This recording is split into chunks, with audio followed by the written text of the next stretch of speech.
So hello and welcome back मेरे देश के प्यारे भविष्यों। 12th स्टैंडर्ड के बच्चों के लिए ये स्पेशल सीरीज लेकर आया हूं मैं फिजिक्स में। आज पहले वीडियो में हम फर्स्ट सेकंड थर्ड चैप्टर के प्रीवियस ईयर के एमसीक्यूज डिस्कस करने जा रहे हैं, जैसा आप सामने देख सकते हैं, टाइटल में ऑलरेडी मेंशन्ड है।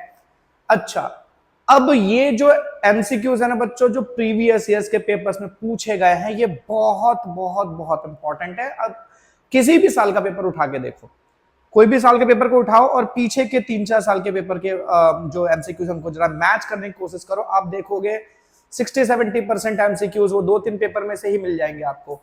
तो ये जो पीवाईक्यूज है, ये ऐसे ही पता चल रहा है कि कितना इंपॉर्टेंस रखते हैं। दूसरी चीज, कुछ और एक्स्ट्रा एमसीक्यूज हमें करने पड़ेंगे, जो कि मैं वो भी आपको एक अलग वीडियो में करवाऊंगा। साथ ही साथ आगे जो भी रिवीजन के टॉपिक्स होंगे वो करवाता चलूंगा, और आपकी जो भी रिक्वायरमेंट्स होंगी वो कमेंट में मेंशन करना। उसके अकॉर्डिंगली मैं 12th फिजिक्स के रिवीजन के सारे मटेरियल आपको प्रोवाइड करता रहूंगा। इस बार फिजिक्स में अच्छा स्कोर करना है, तो वीडियो ज्यादा लंबा ना हो इसलिए बढ़ते हैं आगे। पहले 1 2 3 चैप्टर। और एक चीज बता दूं कि बच्चों, जो एमसीक्यूज आते हैं ना, बहुत सारे बच्चों का एमसीक्यू को लेके बहुत डर रहता है बोर्ड को लेके कि 50 मार्क्स का एमसीक्यू है, उसमें तो ऑप्शन वगैरह भी नहीं होते हैं। सब्जेक्टिव में थोड़ा बहुत कुछ लिखते हैं, कुछ तो मार्क्स मिल जाते हैं, एमसीक्यू में रॉन्ग मतलब रॉन्ग। तो वो थोड़ा एक फोबिया बना हुआ है एमसीक्यू का लोगों के अंदर। पर आप नोटिस करना, बहुत हार्ड नहीं होते। आप मुश्किल से ना 7 से 8 मार्क के एमसीक्यू ऐसे होंगे जो ज्यादा ट्रिकी होते हैं। बाकी समझ लो ना कि 30-35 मार्क्स तक के एमसीक्यूज तो बहुत सिंपल होते हैं, और कुछ मॉडरेट लेवल के होते हैं। तो मतलब समझो कि आप मिनिमम लेके चलो तो 25 मार्क्स तक के एमसीक्यू आपको बहुत अच्छे खासे सिंपल लेवल के मिल जाएंगे, और कुछ 10-12 जो एमसीक्यूज हैं वो आपको थोड़े मॉडरेट लेवल के, और 8-7-8 एमसीक्यूज ही ज्यादा ट्रिकी होते हैं, बाकी कुछ होता नहीं है। तो एमसीक्यू का टेंशन लेना नहीं है, ठीक है। और मेरे साथ जितना करवाते जा रहा हूं इतना ही कर लो। एमसीक्यू में 50 में से 50 आपके स्कोर हो जाएंगे। नहीं होगा तो एग्जाम का बताना मुझे कि भाई आपने फ्रॉड किया था या जो भी हुआ था, विश्वास करके देख लो। चलते हैं आगे। पहला है the charge equivalent to 6 into 10⁻18 electrons, यानी 6 into 10⁻18 इलेक्ट्रॉन्स के ऊपर कितना चार्ज होगा। तो हमारे लिए चार्ज का फॉर्मूला Ne। n कितना है भैया, 6 into 10⁻18, और इलेक्ट्रॉन का चार्ज होता है 1.6 into 10⁻⁻19। अगर मैं इन दोनों को सॉल्व करूं तो ये हो जाएगा 10⁻⁻1। 6 into 16, 16 6 96 होता है, ये हो गया 96। तो इसको मैं लिख सकता हूं 0.96 कूलम। तो वो लगभग 1 कूलम के आसपास आ रहा है, और -1 कूलम के भी आसपास आ रहा है। कौन सा लेंगे, इलेक्ट्रॉन है तो भाई डेफिनेटली माइनस वाला आएगा, तो -1 कूलम चार्ज हमारा आंसर आएगा। दूसरी चीज, the ratio of electric force and gravitational force. Gravitational force का और इलेक्ट्रिक फोर्स का रेशियो हमको निकालना है। तो इलेक्ट्रिक फोर्स का फॉर्मूला है भाई K(Q1Q2/r²), और ग्रेविटेशनल फोर्स का फॉर्मूला है G(m1m2/r²).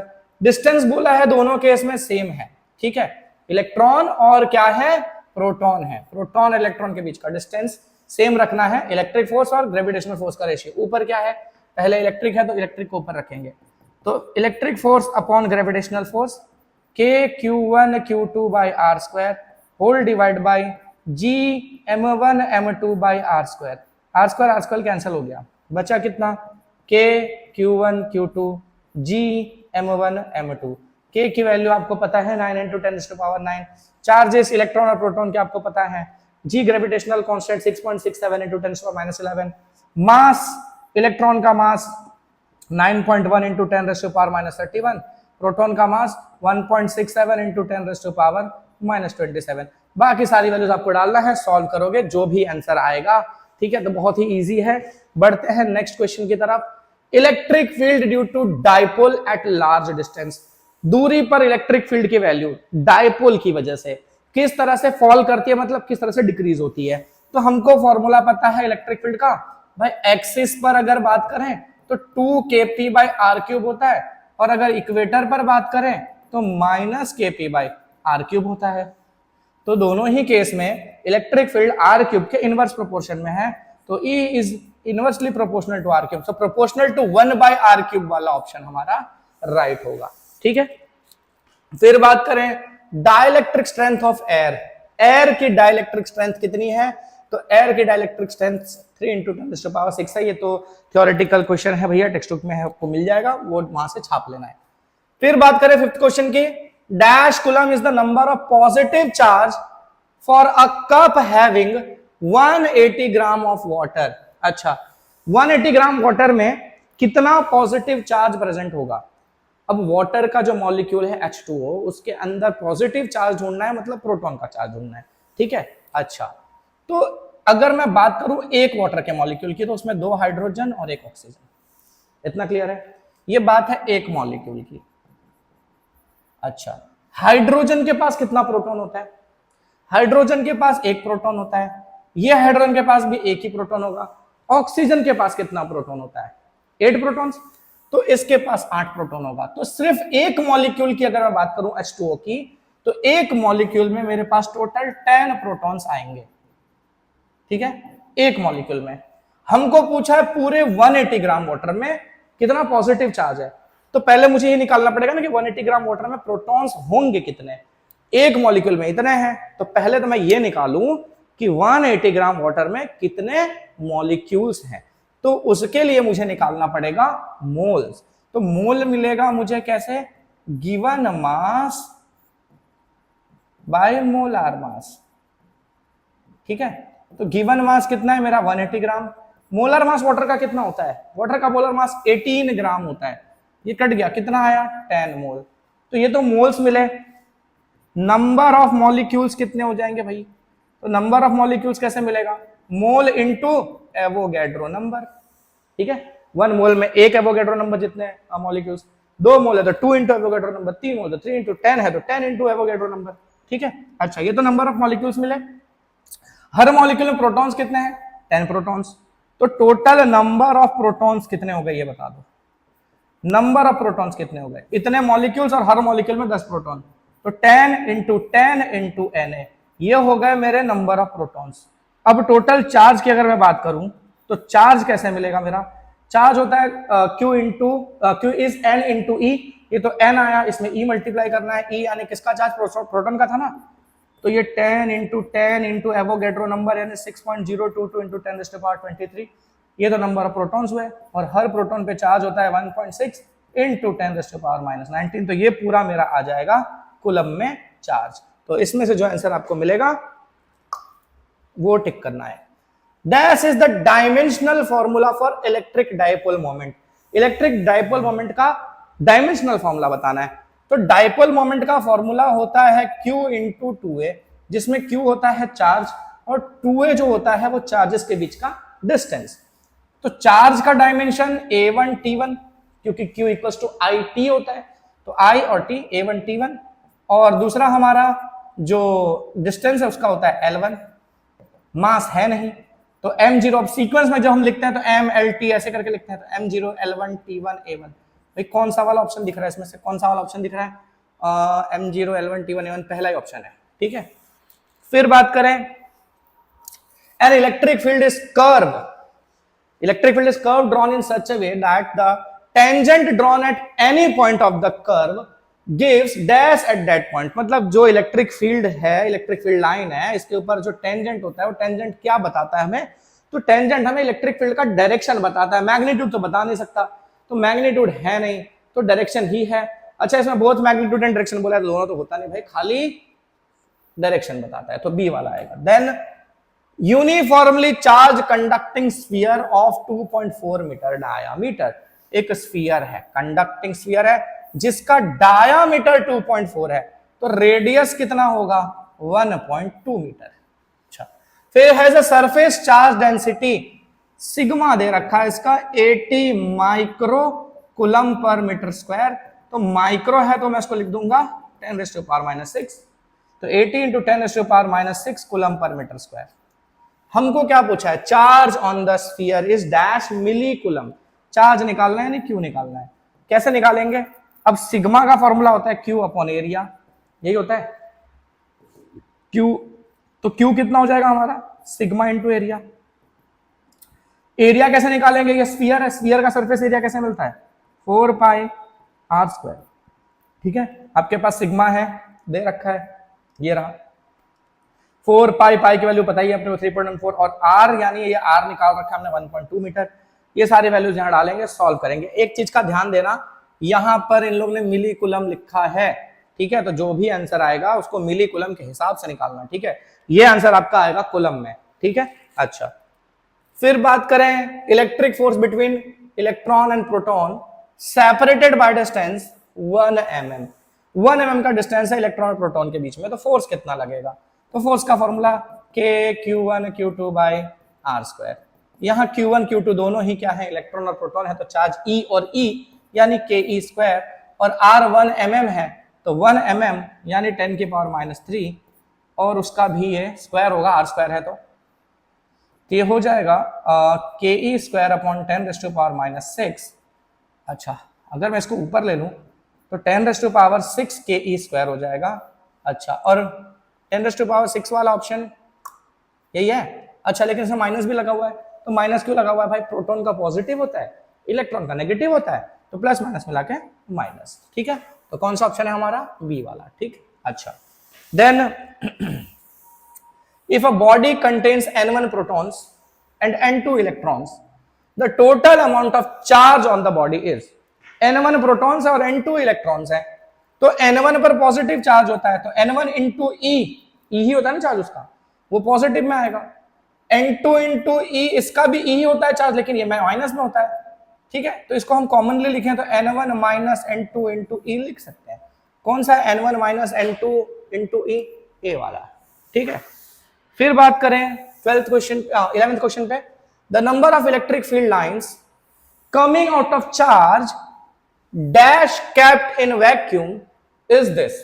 मतलब इलेक्ट्रिक फील्ड लाइंस जो निकल रही हैं एक चार्ज से, चार्ज की वैल्यू नहीं पता, उससे जो इलेक्ट्रिक फील्ड लाइंस निकल रही हैं वो फील्ड लाइंस इतनी हैं, तो वो चार्ज होगा कितना? चार्ज बताना है आपको। अब यहां फॉर्मूला कौन सा लगेगा? ये number of electric field lines जो निकल रही हैं एक चार्ज से, वो होता है क्या? फ्लक्स होता है, इलेक्ट्रिक फ्लक्स। तो इलेक्ट्रिक फ्लक्स का फॉर्मूला होता है Q/ε0।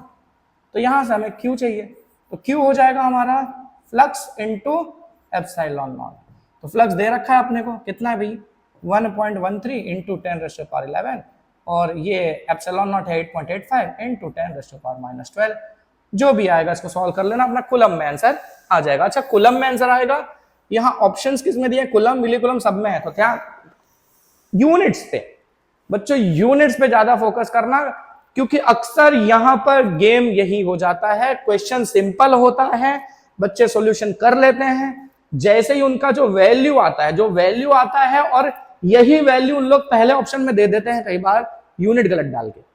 वो बच्चा क्या करता है, वैल्यू देखा ऑप्शन में पहले ही उसको मिल गया, वो फटाक से टिक कर देता है, वो यूनिट्स पे जाता नहीं है। पता चला सेम वैल्यू का एक सी नंबर पे भी था, सी वाले पे भी था, और वहां सही यूनिट के साथ दिया हुआ था, तो हम यही देख के कूद जाते हैं, यहां पहुंचते नहीं है। तो ये चीज पे ध्यान देना, बहुत सारे बच्चों के साथ ये मिस्टेक होती है।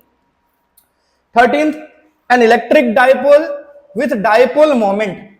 एक इलेक्ट्रिक डाइपोल का डाइपोल मोमेंट दिया है 4 × 10⁻⁹ coulomb metre, is aligned at 30 degree with direction of uniform electric field of magnitude this।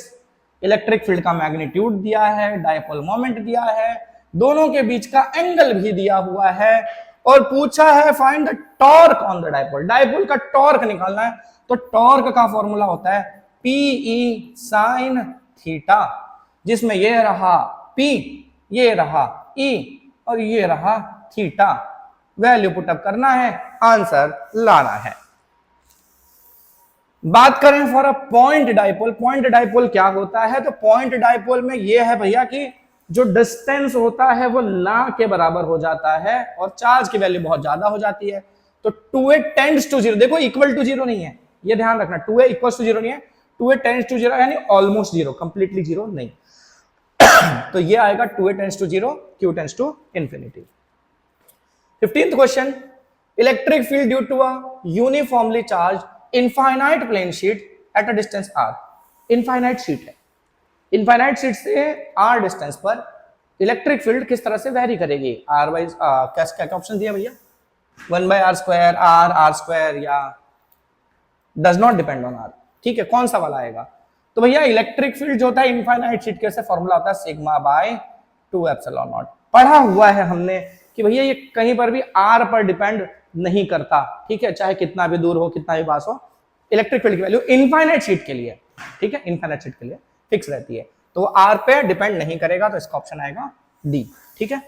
फिर N electric dipole kept in uniform electric field eight an angle Q, dipole को electric field के साथ Q angle पे रखा गया है, तो उसकी मिनिमम पोटेंशियल एनर्जी है, उस केस में उसकी जो पोटेंशियल एनर्जी है वो मिनिमम है, तो पोटेंशियल एनर्जी मिनिमम है तो क्यू की वैल्यू कितनी होगी, तो भाई पोटेंशियल एनर्जी डाइपोल का, अगर डाइपोल इलेक्ट्रिक फील्ड में रखा जाए तो उसकी पोटेंशियल एनर्जी का फॉर्मूला होता है minus PE cos theta, right.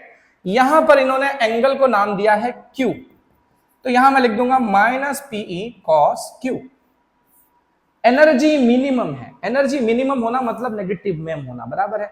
अच्छा, मैक्सिमम होता है जब ये पॉजिटिव में आ जाता है, ठीक है, पीई मैक्सिमम एनर्जी है और माइनस पीई मिनिमम एनर्जी है, फिर 90 डिग्री पे होता है तो फिर वो बीच की एनर्जी आती है, ठीक है। तो मिनिमम एनर्जी मतलब वैल्यू कितनी होनी चाहिए, माइनस पीई, मतलब इसका वैल्यू कितना होना चाहिए, कॉस क्यू का वैल्यू कितना होना चाहिए, 1 होना चाहिए, और कॉस की वैल्यू 1 कब आती है, जब ये एंगल कितना होता है, 0 होता है, यानी क्यू कितना होना चाहिए, 0 होना चाहिए, ठीक है। फिर बात करें 16th क्वेश्चन की, which of the following physical quantity has unit similar to electrical energy density, electrical energy density के यूनिट के बराबर इनमें से किसकी यूनिट हो सकती है, ठीक है। अच्छा, तो भैया एनर्जी डेंसिटी, कोई भी एनर्जी डेंसिटी है तो वो होती है एनर्जी अपॉन वॉल्यूम, ठीक। अब एनर्जी यानी कि मैं इसको ऐसा लिखता हूं, वर्क भी तो होता है एनर्जी, तो एनर्जी वर्क होता है, तो वर्क होता है फोर्स इनटू डिस्प्लेसमेंट, वॉल्यूम यानी एरिया इनटू लेंथ, लिख सकते हैं, या एल इंटू एल, आप 3L बना लो, जैसा आपको सही लगे, चलो वैसा बना देते हैं, नहीं तो बच्चे बोलेंगे सर आपको तो पहले से पता चल जा रहा है, हमको थोड़ी ना पता चलेगा, कुछ अलग बताओ, ठीक है। इतना तो पता ना, 3 लेंथ मल्टीप्लाई होते हैं तो वॉल्यूम मिलता है, 3 डायमेंशन आएंगे लेंथ के इसमें, तो L L L F into D, अब ये डी भी तो लेंथ ही होता है, भाई लेंथ ही तो होता है, एक लेंथ उड़ा दिया मैंने, एक बचा एफ और नीचे बचा 2 लेंथ यानी कि एरिया, और फोर्स अपॉन एरिया किसका यूनिट होता है भैया, प्रेशर का, तो आएगा प्रेशर के बराबर। फिर बात करें, from which of the following molecules given below have a permanent electric dipole moment even in the absence of an electric field, electric field के एब्सेंस में भी उसका परमानेंट डाइपोल मोमेंट होता है, मतलब ये मॉलिक्यूल पोलर मॉलिक्यूल है। अब इनमें से पोलर मॉलिक्यूल कौन सा है, केमिस्ट्री में भी पढ़ लिया, फिजिक्स में भी पढ़ लिया, फिजिक्स में हालांकि भले इग्नोर हो गया होगा, केमिस्ट्री में तो पढ़ा ही होगा, ये भैया H2O है, ठीक है। अच्छा, पोलर मॉलिक्यूल होता है, ऐसे पोलर बॉन्ड्स भी प्रेजेंट होते हैं, है कि नहीं। अच्छा, फिर बात करें 18th की, for any charge configuration equipotential surface through a point is dash to the electric field at that point, एक चार्ज कॉन्फ़िगरेशन का जो इक्विपोटेंशियल सरफेस होगा वो इलेक्ट्रिक फील्ड के साथ कैसा होगा, मतलब नॉर्मल होगा इलेक्ट्रिक फील्ड के, पैरेलल होगा, या उसके साथ कुछ एंगल बनाता हुआ होगा 45 डिग्री का या 60 डिग्री का। भाई इक्विपोटेंशियल सरफेस और इलेक्ट्रिक फील्ड हमेशा एक दूसरे के परपेंडिकुलर होती हैं, ये हमने पढ़ रखा है। तो इलेक्ट्रिक फील्ड और पोटेंशियल इक्विपोटेंशियल सरफेस यानी ईपीएस नॉर्मल होंगे, नॉर्मल मतलब परपेंडिकुलर, दैट इज नॉर्मल, ठीक है। अच्छा, a particle having charge q is accelerated by a potential difference delta v, charge है q, delta v potential difference इसको गुजारा तो इसकी एनर्जी में कितने का गेन आएगा। तो भाई डेफिनेशन जो हमने पढ़ा था ना पोटेंशियल डिफरेंस का, वो होता है वर्क डन अपॉन चार्ज, तो work done is what q into delta v, और यही जो वर्क होता है चार्ज के ऊपर वही उसकी एनर्जी में गेन लाएगा, ठीक है। तो यानी जो एनर्जी में गेन आया that is equal to work done, और एनर्जी का gain Q delta V, Q delta V कौन सा ऑप्शन है भैया, बी वाला है, ठीक है। फिर बात करते हैं 20वां क्वेश्चन आ गया भैया, कौन सा था ये, अच्छा ठीक है 20th question, the electric potential at a distance dash, कितने डिस्टेंस पर equipotential potential due to the charge this is 4 into 10⁴ volt. ये चार्ज दे रखा है, ये पोटेंशियल दे रखा है, और बोला है कि ये पोटेंशियल कितने दूरी पे बनेगा, यानी डिस्टेंस पर बनेगा। अब ये कैसा चार्ज वार्ज है, ऐसा कुछ बोला नहीं है, जब कुछ नहीं बोला तो अपन मान लेंगे पॉइंट चार्ज ही है भैया। तो पॉइंट चार्ज के लिए पोटेंशियल का फॉर्मूला होता है के क्यू बाई आर। अच्छा, आपको क्या निकालना है, एट अ डिस्टेंस डैश यानी आर निकालना है, ठीक है। तो आर हो जाएगा हमारा के क्यू बाई वी, के की वैल्यू हमको पता है, क्यू यहां पर दे रखा है, वी भी यहां पर दे रखा है, सॉल्व करके आएगा आर। लेकिन एक ध्यान दो, सब नौ ही दिख रहे हैं यहाँ पे। अच्छा ये देखो, ये दो ऑप्शंस रिपीट हो गए हैं, ठीक है, कोई भी एक ऑप्शन उड़ा दो, ठीक है। अब मान लो 3 ही ऑप्शन है आपके पास, ठीक है, ये मेरी मिस्टेक है। अच्छा 9 मीटर 9 mm 9 सेंटीमीटर। अब ये ध्यान देना यूनिट का, ठीक है, जो भी आंसर आएगा यूनिट पे ध्यान देना। फिर बात करें electric potential at 2 points, 2 points हैं 0,3 mm और 0,4 mm in a region in which electric field is this, वहां इलेक्ट्रिक फील्ड इतनी है और उन पॉइंट्स पर पोटेंशियल इतना है VA और VB। मतलब ये हुआ कि इस वाले पॉइंट पे पोटेंशियल है VA, इस वाले पॉइंट पर पोटेंशियल है VB और ये हमारी इलेक्ट्रिक फील्ड की वैल्यू। तो रिलेशन कौन सा इसमें से ट्रू है कि VA VB से बड़ा है, VA VB से छोटा है, VA VB के बराबर है, या इनमें से कोई ऑप्शन ही नहीं है। अब बहुत सारे बच्चों को ऐसा तो तुक्का मारना है, नहीं समझ में आ रहा है, नन ऑफ द गिवन वाला पकड़ो या जीरो वाला पकड़ो। भाई देखो ये बहुत रिस्की काम है भाई, लक का फैक्टर लगा तो तुक्का काम आता है। यहां देखें तुक्का काम आएगा कि नहीं आएगा आपका, अगर आपने नन ऑफ द गिवन किया है तो। बात कर लेते हैं पहले इलेक्ट्रिक फील्ड का डायरेक्शन। इलेक्ट्रिक फील्ड किस तरफ है, 20 I न्यूटन पर कूलम है, I न्यूटन पर कूलम, I डायरेक्शन मतलब एक्स एक्सिस के अलोंग है आपकी इलेक्ट्रिक फील्ड, वो भी पॉजिटिव एक्स के डायरेक्शन में, ठीक है। इलेक्ट्रिक फील्ड इस तरफ है। ये जो दोनों पॉइंट्स हैं 0,3 0,4 वाई एक्सिस पे आएंगे, यहां कहीं आएगा 0,3, यहां कहीं आएगा 0,4। तो ये दोनों ही पॉइंट्स यहां पर हैं, ये VA और यहां का पोटेंशियल VB। अब बात करो इलेक्ट्रिक फील्ड के परपेंडिकुलर ये पॉइंट बन रहे हैं दोनों, ठीक है। तो इलेक्ट्रिक फील्ड के परपेंडिकुलर अगर कोई सरफेस माना जाए तो वो सरफेस कैसा होगा, इक्वी पोटेंशियल सरफेस। और अगर इक्वी पोटेंशियल सरफेस है तो हर पॉइंट का पोटेंशियल सेम होगा, यानी A और B का पोटेंशियल सेम होगा, तो VA इक्वल्स टू VB होगा। तो अगर आप ये तुक्का मारने जा रहे थे तो आप बहुत बड़ी गलती कर रहे थे। बात करें 22nd क्वेश्चन की, तो electron is accelerated by a potential difference of delta V equals to 2 volts. 2 volt के पोटेंशियल डिफरेंस से इलेक्ट्रॉन को गुजारा है, तो उसकी एनर्जी में कितना गेन आएगा। अभी पीछे Q डेल्टा V वाला फॉर्मूला पढ़ रहे थे। अच्छा एक चीज इसका शॉर्टकट आप देखते हो, इलेक्ट्रॉन वोल्ट में एनर्जी निकालनी है। अगर आप वो Q डेल्टा V वाले से एनर्जी निकालोगे ना तो एनर्जी जूल में आएगी, ठीक है, और वो यहां पर मैच नहीं करेगी। यहां इलेक्ट्रॉन वोल्ट में पूछा है, तो इलेक्ट्रॉन वोल्ट में जब पूछे ना भाई, कोई भी चार्ज हो, कौन सा, इलेक्ट्रॉन और प्रोटॉन खास करके, ठीक है, और चार्जेस होंगे तो कैलकुलेट करना पड़ेगा आपको, पहले जूल में निकालो फिर उसको इलेक्ट्रॉन वोल्ट में कन्वर्ट करो। पर इलेक्ट्रॉन और प्रोटॉन पे चार्ज तो E ही होता है, 1.6 × 10⁻19। तो उसमें डायरेक्टली आप लिख देना जितने भी वोल्टेज से गुजारोगे ना उतना ही इलेक्ट्रॉन वोल्ट उसकी एनर्जी में चेंज आएगा।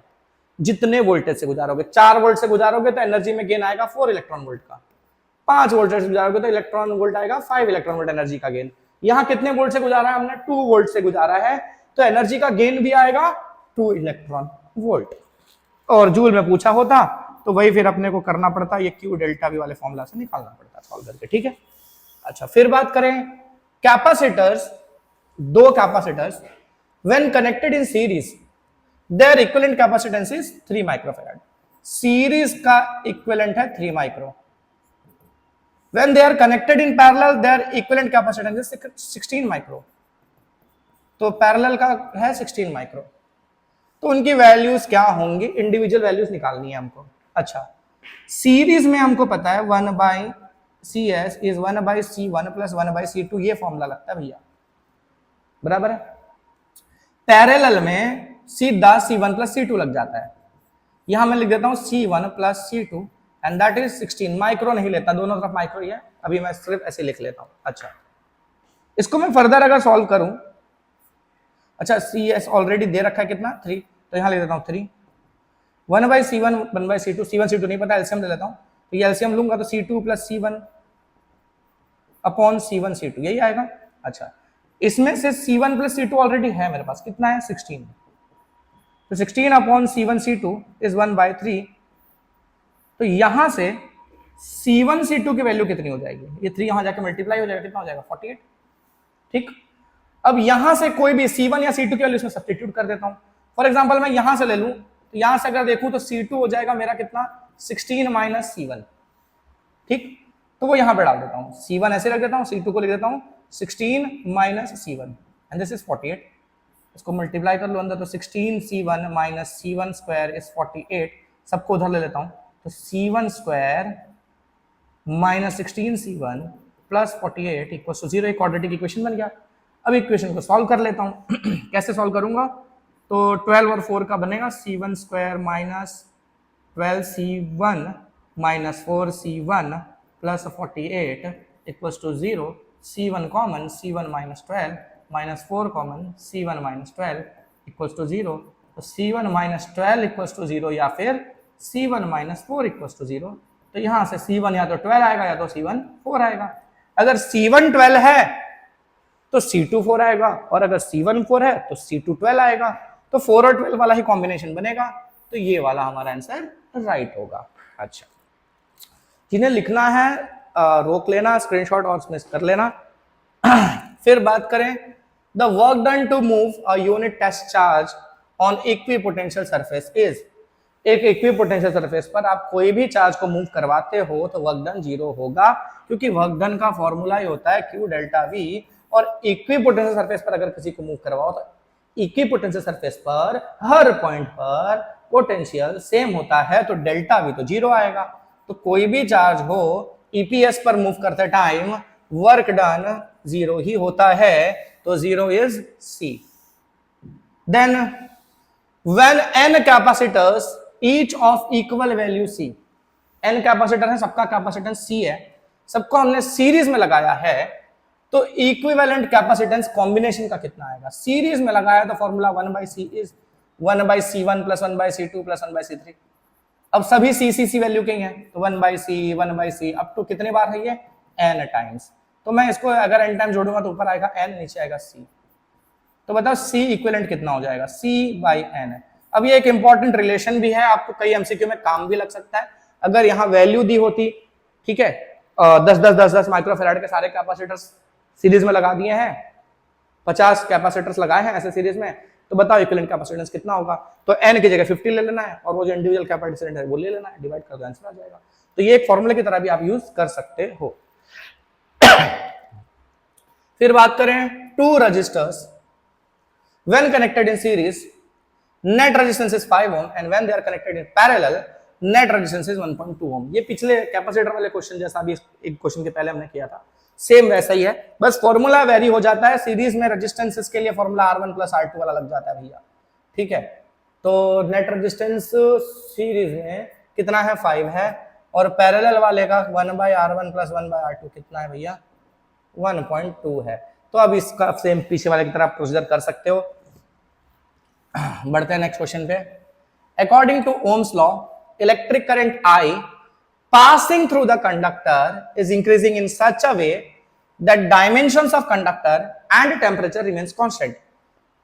कंडक्टर का डायमेंशन चेंज नहीं हो रहा, ठीक है, डायमेंशन फिक्स है, टेम्परेचर फिक्स है, करंट को बढ़ाया जा रहा है, ठीक है। तो बोल रहा है रेजिस्टेंस जो है कंडक्टर का उस पर क्या फर्क पड़ेगा, इंक्रीज होगा, अच्छा ये थोड़ा शिफ्ट हो गया है ऑप्शन ऊपर, इंक्रीज होगा रेजिस्टेंस, या कांस्टेंट रहेगा, या डिक्रीज होगा, या इनिशियली डिक्रीज होगा और बाद में इंक्रीज हो जाएगा, क्या होगा, क्या होगा देखना है। अब मुझे एक बात बताओ, रेजिस्टेंस का फॉर्मूला क्या होता है, रेजिस्टेंस का फॉर्मूला होता है भैया R is rho L by A, है ना। अब हमने पढ़ा रेजिस्टेंस जो होता है डायमेंशन पर डिपेंड करता है, टाइप ऑफ मटेरियल पर डिपेंड करता है, और टेम्परेचर पर डिपेंड करता है। डायमेंशन में लेंथ और एरिया आपका दोनों कवर हो गया, ठीक है। डायमेंशन चेंज हो नहीं रहा, ठीक, यानी लेंथ एरिया वगैरह चेंज नहीं हो रहा, टेम्परेचर भी चेंज नहीं हो रहा, मटेरियल तो चेंज हुआ ही नहीं है, वही रजिस्टर है। ऐसा तो नहीं कि कॉपर के बदले कुछ और लगा दिया बदल के, कुछ भी चेंज नहीं, मानी रेजिस्टिविटी नहीं चेंज हुई, डायमेंशन चेंज नहीं हुआ, टेम्परेचर चेंज नहीं हुआ, जिन चीजों पर रेजिस्टेंस डिपेंड करता है वो कोई चीज चेंज ही नहीं हुई, तो रेजिस्टेंस क्या चेंज होगा, बिल्कुल नहीं चेंज होगा, तो रेजिस्टेंस रिमेन्स कांस्टेंट आएगा। फिर बात करें, resistance of conducting wire is R। एक वायर है, इसका रेजिस्टेंस R है, 10 इक्वल पार्ट्स में उसको हमने डिवाइड कर दिया। अब R रजिस्टर है, 10 पार्ट में करोगे तो सारे पार्ट्स का रेजिस्टेंस कितना हो जाएगा, R/10, है ना, R1 R2 सबका वैल्यू इतना ही हो जाएगा। बोला इन सब को हमने पैरेलल में कनेक्ट कर दिया, तो इफेक्टिव रेजिस्टेंस कितना होगा। अब सबको पैरेलल में कनेक्ट किया है, ठीक है, ये ध्यान देना। तो 1/R equivalent is 1/R1 plus 1/R2 सबका लेकिन एक ही वैल्यू है, तो 1/R1 1/R1 ये लिख देता हूं मैं। कितने बार होगा ये, कितने पार्ट्स के, 10 पार्ट्स, तो 10 पार्ट को ही कनेक्ट करना है यानी 10 टाइम्स। तो अल्टीमेटली यहां पर हो जाएगा 10/R1, ठीक। अच्छा, तो यहां से R इक्विवेलेंट की वैल्यू कितनी हो जाएगी, R1/10, और R1 खुद कितना था, R/10, तो R/10/10 यानी R/100 आएगा हमारा फाइनल आंसर। तो R/100 कौन सा ऑप्शन है भैया, डी वाला ऑप्शन है। The device having power P and voltage V, the connecting wires from the power station to the device has finite resistance RC. The power dissipated in the connecting wires PC is dash. अब ये एक theory है हमारे 3rd chapter में, ठीक है, लगभग last में आती है ये थियरी, ठीक है, कि वो हाई वोल्टेज पर पावर ट्रांसमिशन क्यों करना चाहिए, हाई करंट पर क्यों नहीं, ठीक है। तो उसमें ये चीज एक्सप्लेन की गई थी। तो मैं इसको थोड़ा वापस सबको दिखा दूं कि मान लो ये आपका एक डिवाइस है जिसका रेजिस्टेंस है R, ठीक। अब उसके बारे में यहां कुछ बताया नहीं इन्होंने। मान लो उसको V वोल्ट चाहिए ऑपरेट होने के लिए, यहां लिखा भी है उस डिवाइस का जो वोल्टेज है V है और उसका पावर रेटिंग कितना है, P है। इस डिवाइस को आप चलाओगे तो चलाने के लिए जो दूर से सप्लाई आएगा, ठीक है, वो इन ट्रांसमिशन केबल्स के थ्रू आएगा। एक केबल से आता है, केबल से रिटर्न जाता है, ठीक है। तो ये ट्रांसमिशन केबल्स हैं, और ट्रांसमिशन केबल का ये और ये पूरा लेंथ का मिलाकर रेजिस्टेंस कितना दे रखा है, RC, पूरे केबल का रेजिस्टेंस, ठीक है। अच्छा, यहां इसमें पावर जो लॉस होगा केबल्स के अंदर वो आपको निकालना है। तो पावर लॉस अंदर केबल का दिया है उन लोगों ने PC। अब एक बात बताओ, जब यहां से करंट आई जाएगा, ये सेम करंट यहां से गुजरेगा और ये ऐसे निकल जाएगा, बराबर है। तो यानी जो वायर्स के अंदर करंट है और जो डिवाइस का करंट है वो कैसा है, सेम है, ठीक है। डिवाइस का करंट और वायर्स के अंदर का करंट सेम है। अब मैं अगर डिवाइस की बात करूं, ठीक है, तो डिवाइस का जो पावर रेटिंग है P है, उसका वोल्टेज चाहिए V, और करंट हमने लिया है कितना उसके अंदर I, तो पावर P = VI से मिल जाएगा हमको, ठीक। अब मुझे वायर के अंदर जो पावर डिसिपेशन चाहिए वो PC है, तो पावर डिसिपेशन का फॉर्मूला मैं I²R लिख सकता हूं क्या, जिसमें I उन वायर के अंदर का करंट होगा और R उस वायर का रेजिस्टेंस होगा, जो कि कितना दे रखा है, RC, ठीक। अब ये I की वैल्यू मैं यहां से निकाल लूंगा, क्योंकि करंट दोनों में सेम है, मैंने पहले ही बताया।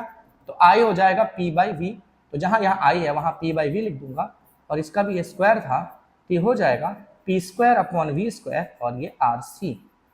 तो कौन सा ऑप्शन है भैया, P²RC/V², P²RC/V², ये वाला ऑप्शन है B वाला, ठीक है। अच्छा, फिर बात करें इसकी कि dash is used to measure EMF। EMF मापने के लिए क्या यूज होता है, पोटेंशियोमीटर यूज होता है। डिलीट हो चुका है, गलती से ये क्वेश्चन आ गया है, टेंशन मत लो, ठीक है, फिर भी आप याद रख लोगे तो कोई दिक्कत नहीं है। विच of the following physical quantity has unit this. अब ये टेक्स्ट बुक में दिया हुआ है और ये कई बार, एक बार नहीं 2-3 बार पूछा हुआ है PYQs में, ठीक है। तो ये ध्यान दो किसकी यूनिट है, तो भैया ये यूनिट है ना मोबिलिटी की है। अब ये कैसे पता, देखो मोबिलिटी होता क्या है, मोबिलिटी होता है drift velocity upon electric field. Drift velocity की यूनिट होती है मीटर पर सेकेंड। इलेक्ट्रिक फील्ड, अब इलेक्ट्रिक फील्ड की तो यूनिट न्यूटन पर कूलम में होती है, न्यूटन तो दिया नहीं है, तो उसको अपन कन्वर्ट कर लेते हैं वोल्ट में।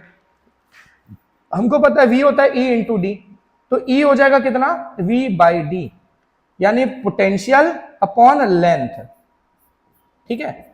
अच्छा, तो मीटर पर सेकंड यहां ऑलरेडी था, ये लेंथ की भी यूनिट मीटर ही होती है और ये वोल्ट होता है, तो ये कितना हो जाएगा, मीटर², वोल्ट भी ऊपर जाएगा, तो पर वोल्ट पर सेकंड कौन सा ऑप्शन है, मीटर² पर वोल्ट पर सेकंड। तो ये ड्रिफ्ट वेलोसिटी मोबिलिटी था, तो मोबिलिटी हमारा करेक्ट आंसर है, ठीक है।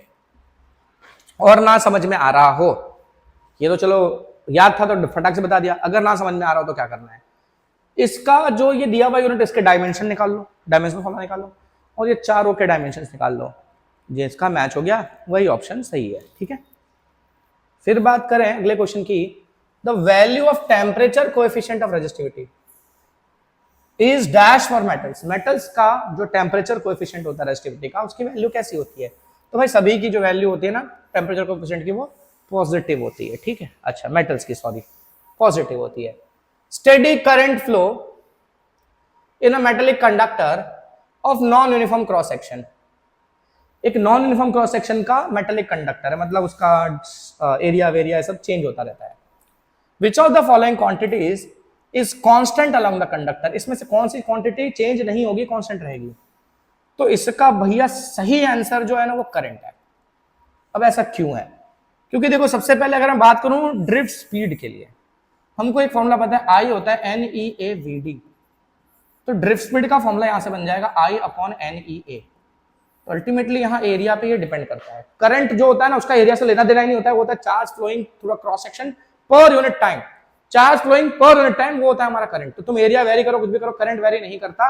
ये सब चीजें एरिया पे डिपेंड करेंगी। ड्रिफ्ट वेलोसिटी एरिया पे डिपेंड करेगा, इलेक्ट्रिक फील्ड निकालोगे वो भी डिपेंड करेगा, करंट डेंसिटी निकालोगे वो भी डिपेंड करेगा, क्योंकि current density J is I by A होता है, ठीक है। तो वहां भी एक के ऊपर डिपेंड करेगा। अब आप यहाँ भी देख रहे हो कि एरिया का फॉर्मूला इसमें आ रहा है, पर यहाँ एरिया का फॉर्मूला इसमें आ रहा है तो भी हम ये नहीं कहेंगे कि इस पर डिपेंड करता है, क्योंकि करंट का एरिया से लेना देना ही नहीं है। चार्ज पर यूनिट टाइम डेफिनेशन ही कहती है, ठीक है। इन सब की डेफिनेशन वगैरह में इन सब टर्म्स का रिलेशन आता है, इसलिए ये सब एरिया पर डिपेंड करते हैं, सिर्फ करंट एरिया पर डिपेंड नहीं करता। और ये सीबीएसई में भी पूछा हुआ क्वेश्चन है। फिर बात करें 34th क्वेश्चन की, तो n resistors each of equal value are combined to get maximum and minimum effective resistance. n resistance लिए हैं, सबका रेजिस्टेंस आर आर आर है, इनको एक बार कंबाइन कर मैक्सिमम रेजिस्टेंस ऑब्टेन किया गया, फिर एक बार कंबाइन कर मिनिमम रेजिस्टेंस ऑब्टेन किया गया। बोला है the ratio of maximum effective resistance to the minimum effective resistance is dash. अच्छा, मैक्सिमम के लिए आपको क्या करना पड़ता है? रेजिस्टर्स को सीरीज में लगाना पड़ता है। n रेजिस्टर्स हैं, सीरीज में लगाए गए हैं, तो सबका मिलाकर हो जाएगा NR। R R R n बार जुड़ेगा ना। पैरेलल के लिए होता है मिनिमम रेजिस्टेंस, और अभी हमने पीछे फॉर्मूला पढ़ा कि अगर पैरेलल में है तो ओवरऑल डिवाइड बाय n हो जाता है, ठीक है। तो ये हो जाएगा R बाय n, ठीक है। अब R max upon R minimum का रेशियो लेना है, तो NR upon R by n, तो ये n ऊपर चला जाएगा, R कट जाएगा, तो कितना आएगा n स्क्वायर। तो n स्क्वायर वाला ऑप्शन है हमारा B। फिर बात करें potential difference between 2 points A and B। दो पॉइंट्स के बीच का potential difference VB minus VA निकालना है। अच्छा, अब इस तरह का क्वेश्चन दिखे तो सिंपल है, किरचॉफ लॉ लगाना है।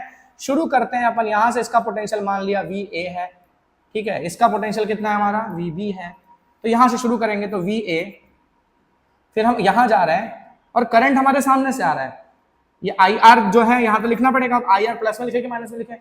तो हम जा रहे होते, करंट सामने से आ रहा होता है तो उसको हम लिखते हैं प्लस में। फिर यहां पहुंचो तो जब बैटरी का पॉजिटिव मिलता है तो हम लिखते हैं उसको माइनस में। फिर जब लास्ट वाले पे पहुंच जाते हैं तो उसको इस तरफ लिख देते हैं। अब मुझे VB माइनस VA चाहिए, VA माइनस भी नहीं चाहिए, तो VA उधर ले जाऊंगा मैं, तो VB माइनस VA, तो यहां क्या बचा IR माइनस V। तो बहुत ही लप्पू जप्पू सा क्वेश्चन था, IR माइनस V ऑप्शन। तो देखा आपने कि सारे के सारे जो क्वेश्चन थे यहाँ सभी के सभी बहुत ही ईजी थे। तो फर्स्ट सेकंड थर्ड चैप्टर से बहुत इजी क्वेश्चंस आए हैं, एक ही दो क्वेश्चन थे थोड़ा दिमाग लगाने वाले। तो इसी तरह से सभी क्वेश्चंस आते हैं, ज्यादा टेंशन लेना नहीं है। और मैंने जैसा बताया जितना करा रहा हूँ साथ में करते चलो।